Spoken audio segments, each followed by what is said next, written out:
कैसा दिख रहा है आज। सबसे पहले चलते हैं अपन डेली टाइम फ्रेम में और आज की मार्केट की एनालिसिस शुरू करते हैं।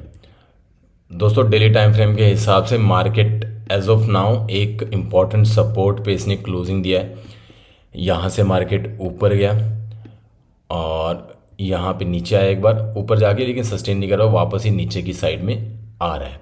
ठीक है, तो मैं इंपॉर्टेंट लेवल इसलिए बोल रहा हूँ कि इसने यहाँ पे एकदम सपोर्ट लेवल के आसपास क्लोजिंग दिया। जैसे इसको क्रॉस करेगा तो एज ऑफ नाउ ये शॉर्ट टर्म में डाउन ट्रेंड में चला जाएगा। ठीक है, सबसे पहले चलते हैं अपन वीकली टाइम फ्रेम के हिसाब से और मैं आपको बताता हूँ वीकली टाइम फ्रेम के हिसाब से इसको सपोर्ट कहाँ से मिलने वाला है, स्ट्रॉन्ग सपोर्ट। दोस्तों वीकली टाइम फ्रेम के हिसाब से अगर मार्केट का स्ट्रक्चर देखें अभी भी अप ट्रेंड में ही है। वीकली टाइम फ्रेम की बात कर रहा हूँ। वीकली टाइम फ्रेम में ये लेवल जो है, ये वाला लेवल पहले ये रेजिस्टेंस की तरह काम किया था, अब सेम लेवल ये सपोर्ट की तरह काम करेगा। ठीक है, अब मान लीजिए कि मार्केट यहाँ पे अगर आ गया, जैसे ही यहाँ पे इसको टच करेगा, यहाँ पे आते ही इस लेवल के पास में आते ही यहाँ से बाउंस करने की कोशिश करेगा ऊपर की साइड में। ठीक है, एक तो ये होगी हमारी वीकली टाइम फ्रेम के हिसाब से मार्केट एनालिसिस। अब चलते हैं डेली टाइम फ्रेम में। अब डेली टाइम फ्रेम में जैसा कि हम देख पा रहे हैं कि मार्केट एक शॉर्ट टर्म में एक नेगेटिव होने जा रहा है, लेकिन यहाँ पे 20 EMA है और 20 EMA अप ट्रेंड में या डाउन ट्रेंड में ट्रेंडिंग मार्केट में बहुत अच्छे से काम करता है। इस लेवल का रिस्पेक्ट करने के चांस 70 to 80% चांसेस हैं कि इस लेवल का ये रिस्पेक्ट करेगा। जैसे इस लेवल को टच करेगा यहाँ से ऊपर की साइड में निकलने के इसके चांस ज़्यादा हैं। डेली टाइम फ्रेम में ये एक सपोर्ट की तरह काम करेगा, दूसरा ये वाला लेवल सपोर्ट की तरह काम करेगा डेली टाइम फ्रेम में, और ये लेवल रेजिस्टेंस की तरह काम करेंगे, ये भी रेजिस्टेंस की तरह काम करेगा। ये मैं डेली टाइम फ्रेम के हिसाब से बता रहा हूँ दोस्तों। अब मान लीजिए कि मार्केट कहीं गैप अप ओपन होता है, तो जैसा कि मैंने पहले बताया ये वाला लेवल इसके लिए रेजिस्टेंस की तरह काम करेगा। अब मान लीजिए कि मार्केट यहाँ गैप अप ओपन होता है, तो उस केस में ये क्या करेगा, ऊपर जाएगा थोड़ा, इस रेजिस्टेंस से रेजिस्टेंस लेके नीचे की साइड में आके यहाँ पे ये कंसोलिडेशन करेगा और उसके बाद डिसाइड करेगा कि ऊपर जाना है या इसको नीचे जाना है। बट अगर यहाँ पे अगर रेंज के पास में आके कंसोलिडेशन करेगा तो 90% चांस है नीचे की साइड में ब्रेक करेगा, और अगर नीचे की साइड में ब्रेक करेगा तो हमारे पास टारगेट लेने के लिए सिर्फ इतना ही जगह है, क्योंकि यहाँ से ये बाउंस कर सकता है ऊपर की तरफ में।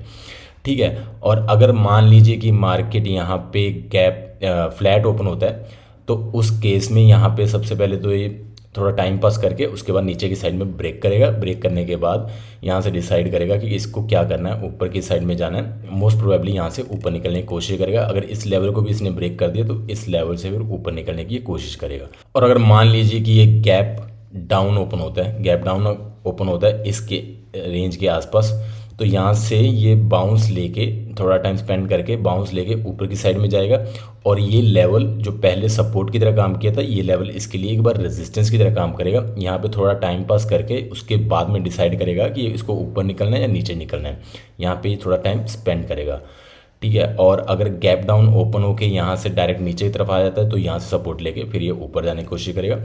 अगर बहुत बड़ा गैप अप ओपन होता है इस केस में, तो ये यहाँ से डायरेक्ट ऊपर निकलने के, यहाँ से सपोर्ट लेके ऊपर निकल जाएगा। और एक यहाँ से ट्रेंड लाइन आ रही है, और अगर मान लीजिए ट्रेंड लाइन के बाहर भी कहीं ओपन होता है इस केस में, अगर ट्रेंड लाइन के बाहर ओपन होता है इस केस में, तो ये ट्रेंड लाइन का सपोर्ट लेके डायरेक्ट फिर ऊपर निकल जाएगा। अब मैं आपको लेके चलता हूँ 15 मिनट के टाइम फ्रेम में और देखते हैं कि मार्केट वहाँ पे कैसा दिख रहा है। दोस्तों 15 मिनट के टाइम फ्रेम में मार्केट ने यहाँ से एक ब्रेकआउट दिया था, ऊपर की साइड में गया, यहाँ पे इसने थोड़ा टाइम स्पेंड किया, नीचे आया, यहाँ से सपोर्ट लेके ऊपर गया तो इसने सस्टेन नहीं कर पाया, नीचे आया, थोड़ा टाइम स्पेंड किया, फिर ब्रेकआउट दिया, लेकिन इस लेवल को फिर सस्टेन नहीं कर पाया और ये नीचे की तरफ आ गया। ठीक है, कल भी इस लेवल को इसने 2 बार रिस्पेक्ट दिया, तो कल मैंने यहीं पे ट्रेड बनाया था, मुझे लगा कि यहाँ से बार बार रिस्पेक्ट दे रहा है, इसको ब्रेक नहीं करेगा तो ऊपर की साइड में निकल जाएगा, लेकिन मार्केट ने हमें गलत साबित किया। कोई दिक्कत नहीं है, ये नीचे की साइड में आ गया। अब हम देखते हैं कि 15 मिनट के टाइम फ्रेम में दोस्तों एक तो लेवल, वो वाला लेवल मैंने जो आपको बताया था, ये वाला लेवल इसके लिए एक सपोर्ट की तरह काम करेगा, ये वाला लेवल इसके लिए एक सपोर्ट की तरह काम करेगा, और 25,280 के आसपास वो 20 EMA डेली टाइम फ्रेम का, वहाँ से भी ये सपोर्ट लेने की कोशिश कर सकता है। इस लेवल के आसपास से भी ये सपोर्ट लेने की कोशिश कर सकता है। तो सबसे पहले हम एक बार ये लेवल को अच्छे से मार्क कर लेते हैं। ये वाला लेवल इसके लिए सपोर्ट की तरह काम कर सकता है, ये लेवल एक सपोर्ट बन सकता है इसके लिए, और 280 के आसपास ये लेवल भी एक सपोर्ट की तरह काम कर सकता है, ये लेवल भी इसके लिए सपोर्ट की तरह काम कर सकता है।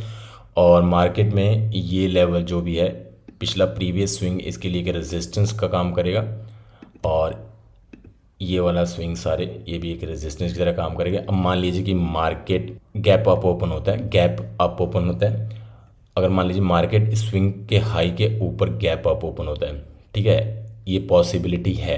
क्यों? क्योंकि इसने इंपॉर्टेंट लेवल के आसपास क्लोज किया है। तो मैंने कई बार नोट किया है कि अगर जब भी इंपॉर्टेंट लेवल के आसपास ये क्लोज करता है, उसके बाद ये गैप अप ओपन होने के चांसेस के ज़्यादा होते हैं। अगर मान लीजिए कि ये गैप अप ओपन होता है, पर गैप अप ये स्विंग हाई के ऊपर होता है, तो उस केस में यहाँ से नीचे आके यहाँ से सपोर्ट लेके ऊपर की साइड में निकल जाएगा, और गैप अप ओपन होने के बाद डायरेक्ट अगर ऊपर जाता है तो यहाँ से रेजिस्टेंस लेके नीचे की साइड में आ सकता है। अगर मान लीजिए कि swing high previous swing high से नीचे ओपन होता है और कल की क्लोजिंग के ऊपर अगर कहीं ओपन होता है, तो यहाँ इस केस में अगर ये ऊपर जाएगा तो यहाँ से रेजिस्टेंस मिलेगा, नीचे आएगा, और अगर यहाँ से नीचे आता है तो कल की क्लोजिंग से थोड़ा टाइम स्पेंड करेगा यहाँ पे। टाइम स्पेंड करने के बाद ये मोस्ट प्रोबेबली 90% चांस है इसके कि ये नीचे की साइड में ही ब्रेक दे दे, और नीचे की साइड में ब्रेक देगा तो यहाँ से एक सपोर्ट लेके डायरेक्ट ऊपर की तरफ जा सकते हैं। और अगर मान लीजिए कि मार्केट गैप डाउन ओपन होता है इस लेवल के आसपास, तो उस केस में भी यहाँ थोड़ा टाइम स्पेंड करके ऊपर की साइड में जाएगा। ये लेवल इसके लिए रेजिस्टेंस की तरह काम करेगा, और यहाँ से रेजिस्ट लेके ये नीचे की साइड में आ जाएगा। और अगर मान लीजिए, तो दोस्तों ये तो हो गए हैं हमारे 3 plan ready. Gap up open होने पे ये कैसे रिएक्ट करेगा, और ये मिडिल में ओपन होने पे कैसे रिएक्ट कर सकता है, गैप डाउन ओपन होने पे ये कैसा रिएक्ट कर सकता है। अब मैं दोस्तों मिलता हूँ आपको प्री मार्केट सेशन में, जब हमें पता चलेगा कि मार्केट कहाँ पे ओपन हो रहा है और हम कौन सा प्लान एग्जीक्यूट कर सकते हैं। खत्म हो चुका है, हम ओपन हो रहा है 25,255 पे। ये जो 20 EM है, ये इसके लिए एक सपोर्ट का काम करने वाला था पहले, लेकिन अभी माइट भी चांसेस हैं कि अगर ये बीच में कहीं ओपन हो रहा है तो ये इसके लिए एक छोटा रेजिस्टेंस का भी काम कर सकता है, क्योंकि ये सब पहले सपोर्ट था, अगर नीचे ओपन हो रहा है तो ये रेजिस्टेंस का भी काम कर सकता है। लेकिन अगर मान लीजिए कि मार्केट, सबसे पहले मैं आपको बताता हूँ डेली टाइम फ्रेम के हिसाब से, अगर मान लीजिए कि मार्केट यहाँ पे ओपन होके यहाँ से डायरेक्ट नीचे की साइड में आता है, तो यहाँ पे हम कोशिश करेंगे कि हम अप साइड का ट्रेड ही एग्जीक्यूट करेंगे। इसके 2 रीज़न हैं दोस्तों, कि एक तो हम वीकली टाइम फ्रेम के हिसाब से अप ट्रेंड में, और ये सपोर्ट अच्छा खासा है, और सेकंड क्या है कि यहाँ पे कल जितने भी लोग होल्ड करके गए होंगे, क्योंकि कल पूरा दिन यहाँ पे इसने नीचे में क्लोज दिया, तो इस केस में मोस्ट लोग क्या करते हैं कि होल्ड करके चले जाते हैं, कैरी करके चले जाते हैं, तो उनको अच्छा खासा प्रॉफिट दिख रहा होगा यहाँ पे। तो जैसे ही नीचे आएगा तो वो अपनी प्रॉफिट बुकिंग करेंगे, और यहाँ से फ्रेश बायर भी आएंगे। तो यहाँ से अगर हम ट्रेड एग्जीक्यूट करते हैं इस एरिया के आसपास से, तो यहाँ तक का हम टारगेट एक्सपेक्ट कर सकते हैं, क्योंकि ये पहले सपोर्ट था, ये रेजिस्टेंस की तरह काम करेगा। यहाँ आने के बाद में मार्केट डिसाइड करेगा कि इसको किधर जाना है, या तो नीचे आएगा या डायरेक्ट ऊपर की तरफ निकल जाएगा। ये तो हो गया scenario number 1 daily time frame के हिसाब से। दोस्तों डेली टाइम फ्रेम के हिसाब से मैंने आपको आज इसलिए बताया क्योंकि डेली टाइम फ्रेम को जो सपोर्ट और रेजिस्टेंस होते हैं वो बहुत ही अच्छे से काम करते हैं, और वहाँ पे हमें बड़ा टारगेट मिलने के चांसेस ज़्यादा होते हैं। अब अपन चलते हैं 15 मिनट के टाइम फ्रेम में और देखते हैं कि मार्केट जहाँ पे ओपन हो रहा है तो हमें वहाँ पे क्या दिखाई दे रहा है। एक सेकंड मैं ना ये लगा लेता हूँ सपोर्ट, एक बार फिर से मार्क कर लेता हूँ मैं। ये वाला एक सपोर्ट लेवल था हमारा, ये वाला एक सपोर्ट लेवल था। तो जैसे ही मार्केट मान लीजिए कि यहाँ पे ओपन होके हम यहाँ पे ओपन हो रहे हैं, तो इस केस में अगर मान लीजिए कि मार्केट थोड़ा सा नीचे आता है यहाँ पे डाउन ट्रेंड में, और यहाँ पे हम कोशिश करेंगे सी साइड का ट्रेड लेने की कोशिश करेंगे, और यहाँ तक के टारगेट के लिए वेट करेंगे। वो एक 20 EM का छोटा सा रेजिस्टेंस की तरह काम कर सकता है, लेकिन हम वहाँ पे छोटा सा एक रिस्क लेने के लिए रेडी हैं, और अगर ये यहाँ से आता है तो ये अच्छा खासा हमें टारगेट मिल सकता है। आज हम थोड़ा बड़ा टारगेट रखने की कोशिश करेंगे। 80 पॉइंट का अगर टारगेट रखेंगे तो उसके बदले में हमें 40 पॉइंट का ही असर रखना पड़ेगा, क्योंकि हम 1:2 का टारगेट फॉलो करते हैं। ठीक है दोस्तों, और मान लीजिए कि यहाँ से डायरेक्ट ओपन होके डायरेक्ट ही ऊपर चला जाता है, हो सकता है पहली कैंडल में ब्लास्ट हो जाए ऊपर की साइड में, तो हम वेट करेंगे थोड़ा सा। हम यहाँ से पुट साइड का कॉल भी बना सकते हैं, लेकिन थोड़ा सा वेट करके करेंगे, क्योंकि यहाँ से सपोर्ट से ऊपर जा रहा है। तो जब भी सपोर्ट से ऊपर जाता है तो हो सकता है इस लेवल को ही ब्रेक करने के चांसेस के ज़्यादा है। तो अब मैं मिलता हूँ जब मैं ट्रेड एग्जीक्यूट करूँगा तब। दोस्तों यहाँ पर हम एंट्री बनाने जा रहे हैं। तो दोस्तों यहाँ पे हमने एंट्री बनाई है 25,150 की कॉल में हमारी एंट्री हुई है। और हमारा टारगेट आज रहने वाला है 80 पॉइंट का हम टारगेट रखेंगे और 40 पॉइंट का हम एसएल रखने वाले हैं। तो सबसे पहले तो मैं टारगेट एसएल को सेट कर लेता हूँ पहले। तो चलिए दोस्तों यहाँ पे हमने एंट्री बना ली है 25,150 के कॉल में हमने एंट्री बनाई है। और 40 पॉइंट का आज हमारा टारगेट रहेगा, सॉरी 40 पॉइंट का हमारा एसएल रहने वाला और 80 पॉइंट का हमारा आज टारगेट रखेंगे आज। और देखते हैं कि आज हमारा एसएल हिट करता है, टारगेट हिट करता है। तो सबसे पहले मैं इसका मास्क लगा लेता हूँ, लॉन्ग मास्क, ताकि आपको देखने में थोड़ी सी आसानी हो जाए। ठीक है दोस्तों, और इस ट्रेड का लॉजिक आपको मैं वीडियो के एंड में समझाऊंगा कि मैंने ट्रेड क्यों लिया। वैसे मैंने एनालिसिस में बता दिया था कि यहाँ पे हम कॉल का ट्रेड लेने वाले हैं। ठीक है, और देखते हैं कि अब हमारा ये एसएल हिट करेगा या टारगेट हिट करेगा। हमारा काम था कि हमने एनालिसिस की और उसके हिसाब से हमने यहाँ पे ट्रेड एग्जीक्यूट किया है। अब मार्केट के हाथ में है। अब हम यहाँ पे कुछ नहीं करने वाले हैं, अब हम सिर्फ वेट करेंगे या तो टारगेट का या एसएल का वेट करेंगे। दोस्तों पिछले 3 दिन से हमारे एसएल हो रहे हैं। इस पूरे वीक में एक दिन हमें ट्रेड नहीं मिला और 2 दिन हमारे एसएल हुए हैं। सॉरी 3 दिन हमारे एसएल हुए हैं और एक दिन हमें ट्रेड नहीं मिला, और आज ये 5वां दिन है। देखते हैं कि आज हमारा एसएल हिट करता है या टारगेट हिट करता है। लेकिन हमें उससे कोई मतलब नहीं होना चाहिए। हमें मतलब होगा तो हमारे प्रोसेस से होगा, हम सिर्फ प्रोसेस को फॉलो करेंगे और देखते हैं कि क्या रिज़ल्ट आता है। हम आउटकम पे ध्यान नहीं देंगे। ठीक है, और इस सीरीज़ के मैं रूल आपको फिर से बता देता हूँ कि हम दिन में सिर्फ एक ही ट्रेड करते हैं, एक लॉट के साथ ट्रेड करते हैं और 1:2 का टारगेट फॉलो करते हैं।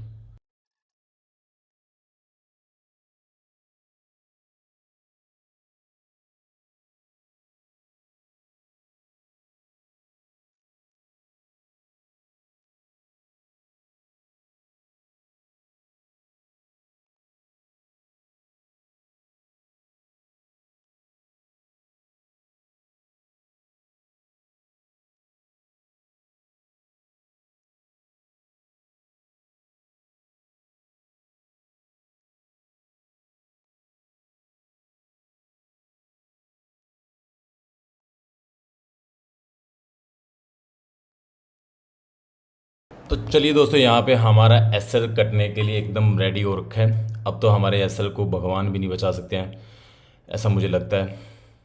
ठीक है, तो कोई दिक्कत नहीं है। देखते हैं मार्केट हमारे पेशेंस का कब तक टेस्ट करती है।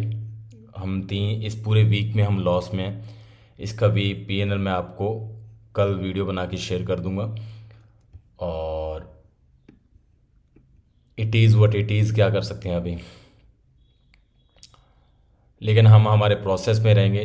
सबसे मेन बात तो वही है कि हम हमारे प्रोसेस पे टिके रहेंगे। चलो दोस्तों, यहाँ पे हमारा एसएल हिट हो गया है। सबसे पहले तो मैं आपको पोजीशन दिखा देता हूँ। ये मेरी पोजीशंस हैं।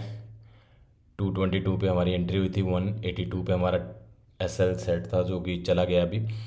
और ये मेरी पोजीशन है। पूरे 3,000 का हमारा लॉस है आज भी। और ये पूरा वीक हम लॉस में रहे हैं। ठीक है, 4 ट्रेड किए हमने पूरे वीक में, चारों के चारों लॉस में हैं। लेकिन हम भी अभी भी हम प्रोसेस पे टिके हुए हैं और हम प्रोसेस में ही रहेंगे। लेकिन ओवरऑल देखा जाए, अब मैं आपको एक चीज़ बताता हूँ। देखिए, सिंपल सी बात बताता हूँ। प्रोसेस को फॉलो करने का एक सिंपल तरीका, फ़ायदा क्या होता है। हम 3 दिन वो उसमें प्रॉफिट में हैं, ठीक है, और हमारे 4 दिन लॉस में है। अभी भी मैं प्रॉफिट में हूँ, अभी भी मैं 2 और एसएल ले सकता हूँ। 2 और एसएल 20-20 पॉइंट के मैं ले सकता हूँ, तब मैं ब्रेक इवन पे आऊँगा। और ऐसा हो नहीं सकता कि कल मंडे को भी मेरे को लॉस हो या ट्यूसडे को भी लॉस हो। ऐसा हो नहीं सकता है। ठीक है, तो ये होता है प्रोसेस पे रहना। आप प्रोसेस पे टिके रहो, मार्केट आपको रिजल्ट देगी। चलो मैं आपको इस ट्रेड का लॉजिक समझा देता हूँ। सबसे पहले चलते हैं अपन डेली टाइम फ्रेम के हिसाब से। जैसा कि दोस्तों डेली टाइम फ्रेम के हिसाब से मैंने बताया था कि जैसे यहाँ ये लेवल एक इसके लिए सपोर्ट का काम कर सकता है और ये ऊपर की साइड में जा सकता है। अब थोड़ा सा मिस्टेक मुझे लगता है कि क्या हुआ, अब अपने लेवल पे आ रहा है जो हमने सपोर्ट मार्क किया था। अब वो उस लेवल पे आ रहा है। ये बीच में कहीं ओपन हुआ था और यहाँ मैंने थोड़ा जल्दबाजी में ट्रेड ले लिया था। अब आई थिंक यहाँ से सपोर्ट के पास में, तो यहाँ से ये ऊपर की साइड में जा सकता है। और अगर ये ऊपर ओपन होता तो हमें यहाँ पे सपोर्ट पे ले सकते थे। हमसे आज क्या मिस्टेक हुई कि हम थोड़ा सा बीच में अर्ली एंट्री कर ली हमने, और ठीक है चलो कोई दिक्कत नहीं है, आज भी हमारा ऐसा हुआ। दोस्तों अगर आपको इस वीडियो से कुछ भी सीखने को मिला तो मेरे इस चैनल को सब्सक्राइब करें, इस वीडियो को लाइक करें। मिलते हैं मंडे को। जय हिंद।